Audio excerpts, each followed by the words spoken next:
My family is constantly comparing me to my successful cousin, and I've reached my breaking point. I'm a 30-year-old freelance graphic designer, and this year's Thanksgiving was a total mess. My family gets together every year and my cousin Kevin's name always comes up. The way they talk about him makes you think he walks on water. Kevin works as a corporate lawyer and is the family's golden boy. He's tall, always well-dressed, drives a fancy car and embodies almost every success stereotype that my family holds dear. Meanwhile, I'm just the person doing the art projects. This year, it began before Kevin arrived. We were sitting at the dinner table, and my mother made the first statement as soon as the food hit the plates. She did not waste any time. "Kevin really has his life together, doesn't he?" she asked, staring at me as if I should nod and agree. I just kept my head down and focused on the mashed potatoes. My freelance business has been doing well lately, yet none of them cares. All they see is that I don't make six figures in some high-powered profession, and that's all that matters to them. The night carried on, and the subject kept returning to Kevin. My aunts and uncles would not quit talking about him. "Have you heard? Kevin's firm is preparing him for partnership. Alternatively, oh, and he just returned from a Maldives trip." It's as if they are enamored with him. I've learned to keep silent over the years. There's no point in trying to steer the topic when everything points to my cousin. But this year seemed different. I'm not sure why, but something inside me couldn't take it anymore. As if on cue, Kevin made his spectacular appearance. He arrived late, of course, and the instant he went through the door, all eyes were on him. He walked in, flashing the keys to his new sports car like he was the star of a reality show. Everyone came up to greet him.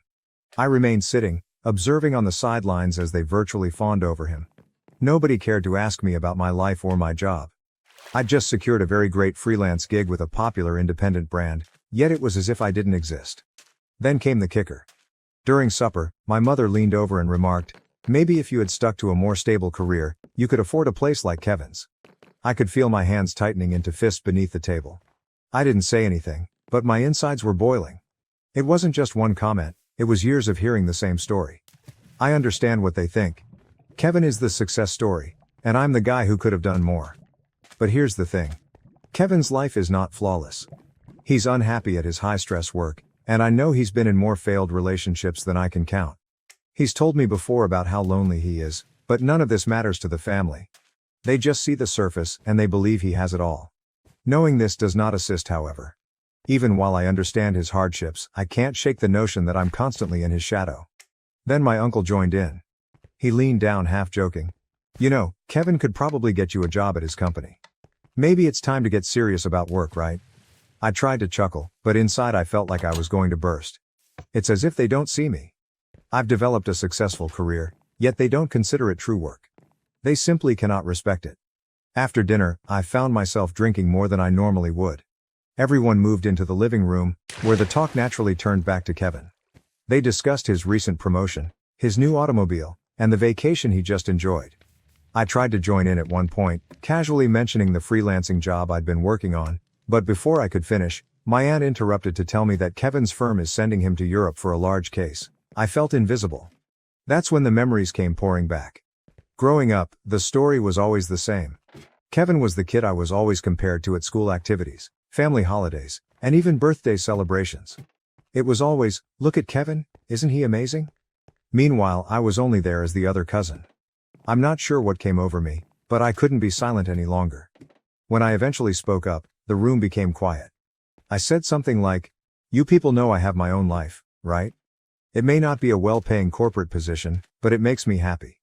The room lapsed into an uneasy quiet. My mother gave me the look that suggests she's disappointed without saying anything. No one knew what to say, of course. Kevin, as the golden child, attempted to smooth things over.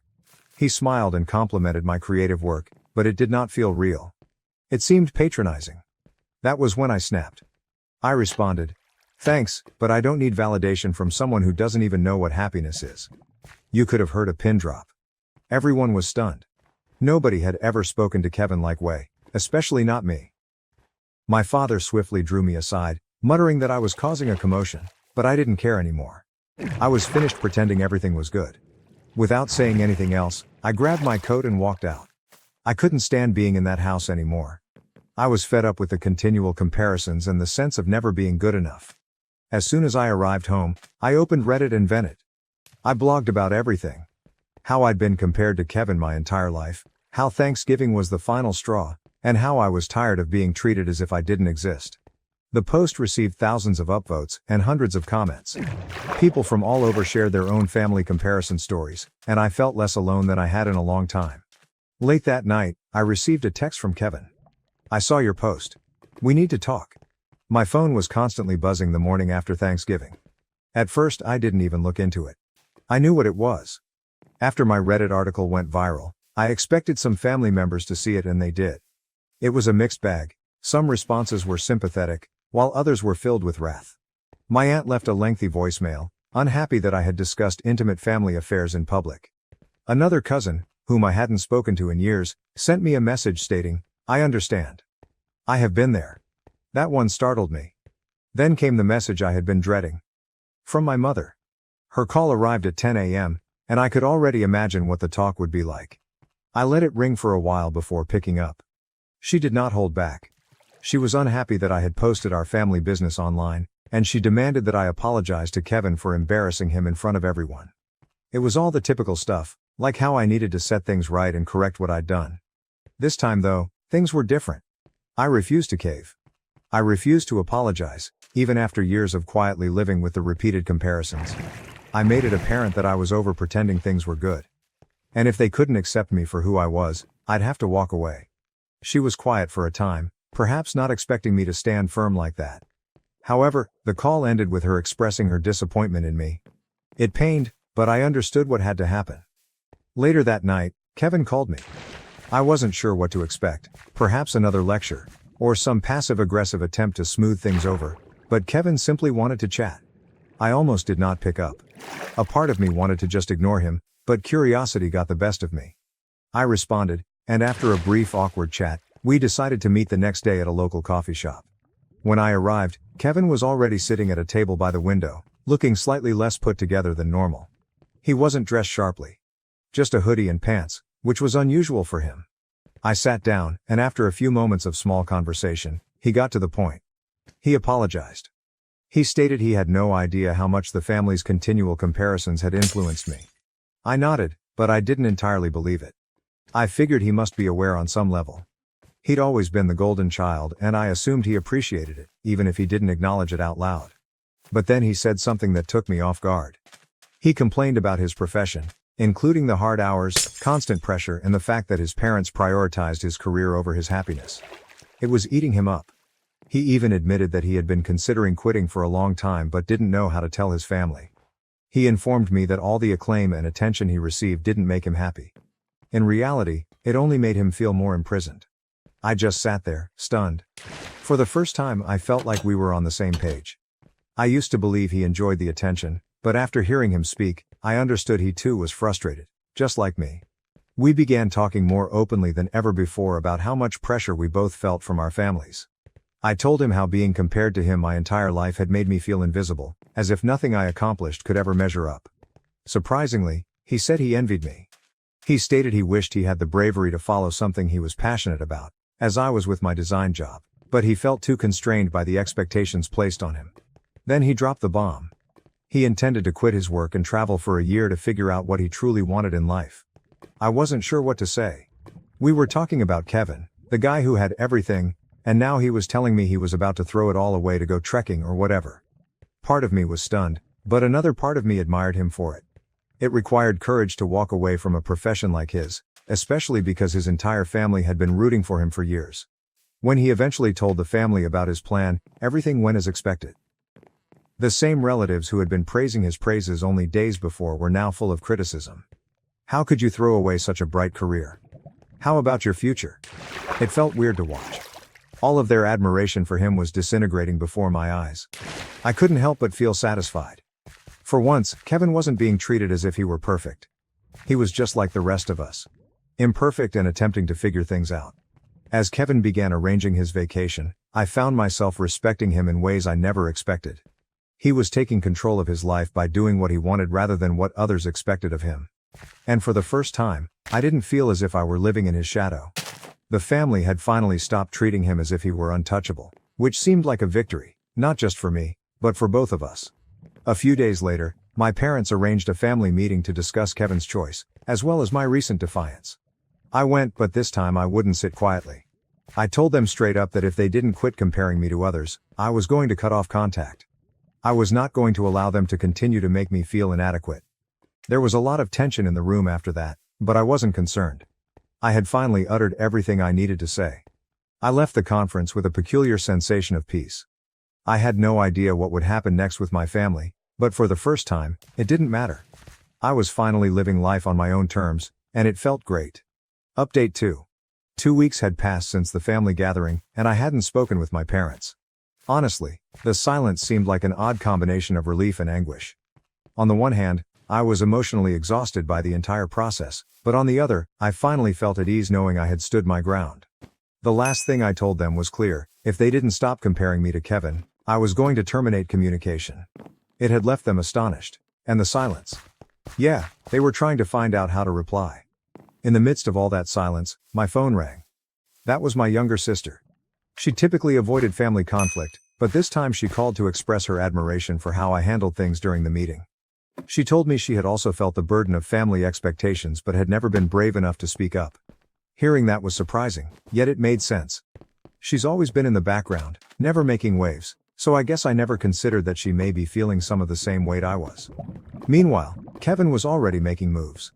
I received a message from him stating that he had sold his sports vehicle and was reducing his residence in preparation for his extensive trip plans. The guy didn't waste any time. I couldn't help but be surprised by how quickly he was going, but I had to appreciate it. He was truly taking control of his life and doing things that made him happy, which surprised me. It was bizarre to see him transition from the ideal corporate person to someone who consciously chose to walk away from it all. But the biggest surprise happened a few days later. I was sitting at home, surfing around Reddit, when my phone buzzed again. It was my father. My father isn't one for long chats or dramatic speeches, so when I saw his name come up, I didn't expect much. But when I opened the message, I was floored. It was a quick statement. "I'm proud of you for standing up for yourself." That is it. It was a little message, but coming from him meant a lot. For as long as I could remember, my father had always been the silent sort, never displaying any emotion. So receiving this text from him felt enormous. Of course, not everyone agreed with the way things had gone. One of my aunts called and blatantly tried to guilt-trip me into apologizing to my mother. She went on about how family comes first and how upset my mother was, but this time I wasn't giving up. I stood firm, telling her that things had to change and that I would not continue to live under the same weight of expectations. I wasn't being rude, but I was direct. It felt like another tiny win to be able to set boundaries with them, even if they didn't appreciate it. I kept posting Reddit throughout everything, and the support I received from strangers was astounding. Every time I submitted an update, I received comments from folks who had been in similar situations. It felt almost like treatment. Seeing that other individuals knew what I was going through made me feel less alone. It provided me with confirmation that I hadn't had from my own family in years. Then one night during one of our catch-up talks, Kevin smacked me with something unexpected. He suggested I join him on his travels for a few months. He thought it would be a perfect opportunity for both of us to get away from the family stress and simply reset. I wasn't sure how to answer at first. The idea of taking a few months off was appealing, but I had never been the kind to take impromptu travels, especially with someone with such a tangled history. Still, it remained in the back of my mind. A few days later, my parents' silence ended. My mother called, and it was not the angry, demanding call I had anticipated. Instead, she was in tears, pleading with me to come over and talk. She didn't understand why I was furious or angry, and she pleaded with me to make things right before they grew worse. I agreed to meet with her, but this time I set the terms. I told her I'd come over, but first we'd have an honest chat about how her incessant comparisons to Kevin had affected me over the years. She pondered before agreeing. When I arrived at the residence, things were tight. My mother was defensive at first, not understanding why I was making such a big deal about things. But as I laid it all out, how the Thanksgiving dinner went, how she always bragged about Kevin's success while never acknowledging mine, it began to set in. I provided her specific examples, demonstrating how the family's fixation on Kevin had made me feel like an afterthought for years. At first, she denied it. She insisted that she simply wanted the best for me and that she never intended to hurt me. But as the talk progressed, I saw a shift in her. She began to realize how her actions, albeit well-intentioned, had caused significant damage. She apologized, and while I accepted it, I knew it would take time to heal. My father was also present, sitting calmly as he usually does. He didn't say much, but when I mentioned how suffocating their expectations had been, he nodded. That tiny act meant far more than any words could have. It was his way of saying he understood. The meeting concluded on a cautiously hopeful note. My mother stated she was willing to work on things, and my father even promised to attend one of my freelancing art shows, something he had never done before. I left feeling optimistic, but I knew it would take time for things to really change. Later that night, I found myself reflecting on Kevin's offer to go. Perhaps this was the ideal time to take a break from the family conflict and focus on myself. I'd spent years coping with their expectations, and now I had a chance to break away, at least for a short time. I've chosen to go. I texted Kevin and said I'd accompany him on the first leg of his journey. I wasn't sure what to anticipate, but I decided it was time to find out. Update 3. Departure day came quickly. Kevin and I boarded the flight to Japan, our first stop. I'd never traveled much before, so the entire event felt weird. The exhilaration came in waves, accompanied by a small amount of anxiety. There we were, two cousins who had spent most of our lives entangled in family dysfunction, set to embark on this big journey together. Before we departed, we agreed on one thing: no family conversations. This was our opportunity to leave everything behind and simply enjoy the adventure. The first several days in Japan were a jumble of unfamiliar sights, sounds, and foods. We jumped right into sightseeing, temples, busy streets, and neon-lit nights. Kevin appeared calmer than he has in a long time. He wasn't constantly checking his phone or discussing work. I began to see a different side of him, one that was unrelated to his work or his family's expectations. I wasn't sure what to make of it at first, but it was a noticeable departure from the Kevin I knew. After a long day of touring, we ended up at a quiet supper location and ate bowls of ramen. Kevin finally talked about his choice to quit his work. It wasn't just the stress, he continued. It was the knowledge that he had been living a life controlled by what others desired for him. His parents, his colleagues, and even our extended family. Everything he had done up until now had been for their approval, and he had no idea what he wanted for himself. It hit me harder than I expected, owing to the realization that we were more alike than I had previously assumed. Although our journeys had been different, we both felt shackled by expectations. His is the perfect success story, whereas mine is constantly being compared to that achievement. The more we chatted, the more the barriers between us came down. For the first time, we were having a genuine conversation, rather than the surface-level conversations we'd had at family events. Kevin said that he had always coveted my ability to pursue my passions. He told me that while I might not have the money or prestige, I did have something he lacked: passion. In exchange, I revealed that I had always felt inadequate next to him. It was a real, honest chat that brought us closer than ever before. Of course, things were not perfect. A few days later, we had our first major argument. Kevin, being Kevin, wanted to organize every element of our trip, including itineraries, backup plans, and spreadsheets of potential destinations. Meanwhile, I wanted to be more spontaneous, to go with the flow and explore without a set timetable. The conflict was inevitable. We ended up not speaking for the rest of the day because we were both too obstinate to back down. By the next morning, we were both done. We sat down to apologize. Kevin stated that his urge to control every aspect stemmed from his demanding career, where everything had to be perfect. I recognized that my dissatisfaction was not just about the vacation. It was deeper. It was about how I still felt compelled to prove something. We agreed to meet each other halfway. We eventually reached a compromise. Some days, we followed Kevin's ideas, while others, we let the day flow naturally. Once we found our groove, the trip was precisely what I needed.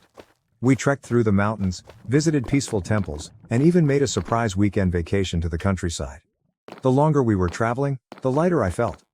It was like peeling away layers of anticipation with each new experience. I began to regain my joy, not just in life, but also at work.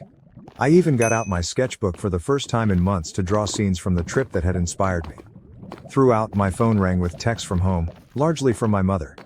She sent updates on how things were progressing, but I kept my comments brief. I wasn't ready to go back into that environment just yet.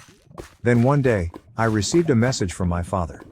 "Hope you're finding what you're looking for." It read brief and straightforward, but it had a lot of weight coming from him.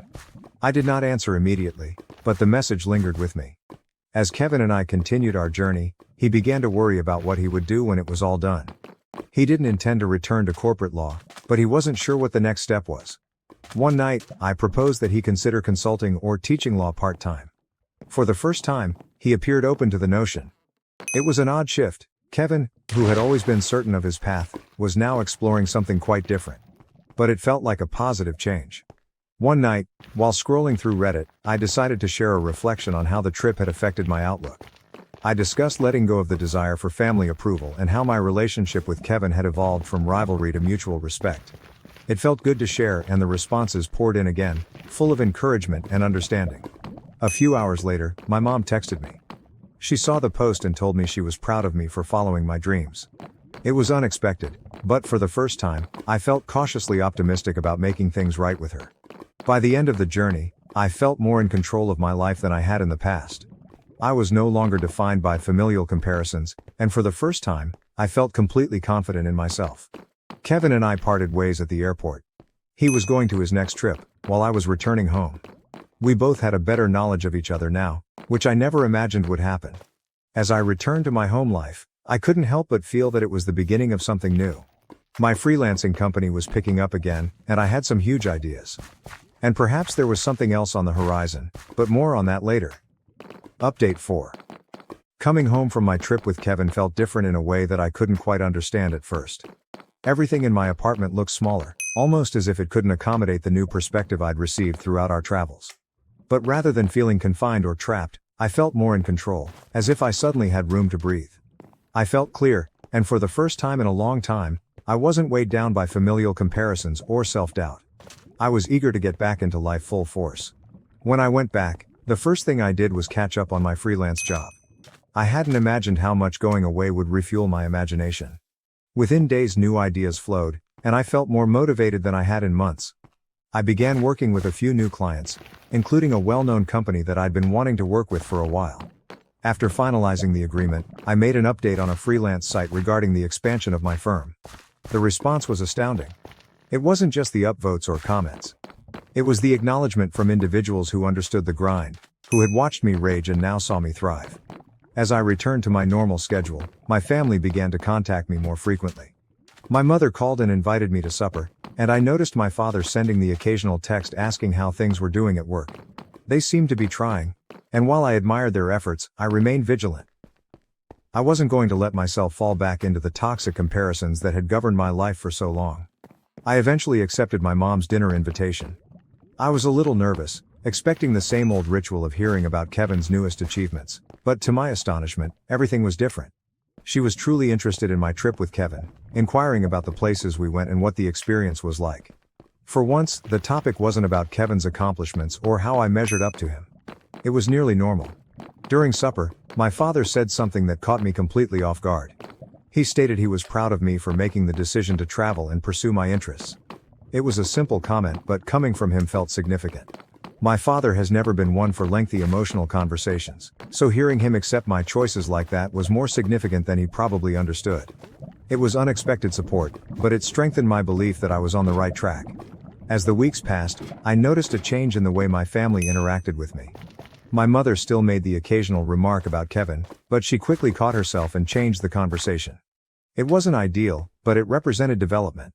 More significantly, I wasn't allowing it to affect me in the same way it did before. I finally felt in control of how much their comments influenced me. Then, something unexpected occurred. A few weeks after returning home, Stella and I met at a local art event. We had known each other since college, but I had not seen her in years. She was now a photographer, and we instantly connected over our mutual passion for creative work. We swapped numbers, and before I knew it, we were meeting for coffee later that week. It didn't take long for me to experience something I hadn't felt in a long time, a genuine spark. Around the same time, Kevin called me from Italy. He seemed more cheerful than I had ever heard him. He discussed his trips and the great experiences he'd had. He even said that he had no intention of returning to law. Instead, he was thinking about a passion project he had always wanted to pursue, writing a travel book. Hearing him talk about his future with joy rather than stress was a welcome shift, and I found myself cheering for him wholeheartedly. There was no tension or conflict between us anymore. We were just two people figuring out our own paths. Stella and I hit it off right away after that first coffee date. She was encouraging, positive, and truly interested in my work. For the first time in a long time, I felt like I was with someone who accepted me for who I was, rather than comparing me to others. It was invigorating, and the relationship began to progress naturally. We spent more time together. And as I got to know her better, I understood how much she influenced my creativity. When I introduced Stella to my mother, she instantly asked, "What does she do for a living?" Normally, the inquiry would have made me feel compelled to justify or explain myself, but I didn't feel that way this time. I simply informed her that Stella was a photographer and that I was satisfied with her. My mother must have realized that pushing any further was not going to be successful because she dropped the subject, something that would never have happened previously. A few weeks later, I was presented with another significant opportunity. I was hired by a technology company to manage a design team on a big rebranding.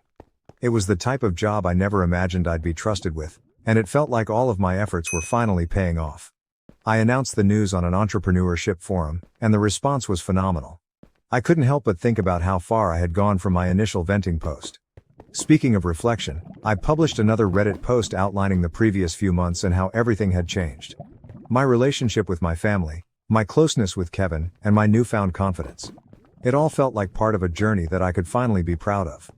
The post went viral, garnering thousands of comments and upvotes from those who had been following along from the start. It was humbling, but also validating, to see how many people connected with my story. Stella had a significant impact on my creativity. Her photography inspired me to try new techniques in my design work, and we began working on little projects together. I felt like my work had gained new depth and purpose since we started dating, and I was excited to see where our cooperation would lead us. I'm now focused on the future. I intend to grow my freelance career, pursue new creative opportunities with Stella, and establish healthy boundaries with my family. I'm not completely healed from the years of comparison, but I'm on the right path. I can feel significant changes coming, and I'm ready for whatever happens next. Thank you for watching. If you haven't subscribed yet, please do so and hit the notification bell to stay updated with more shocking real-life stories happening around you.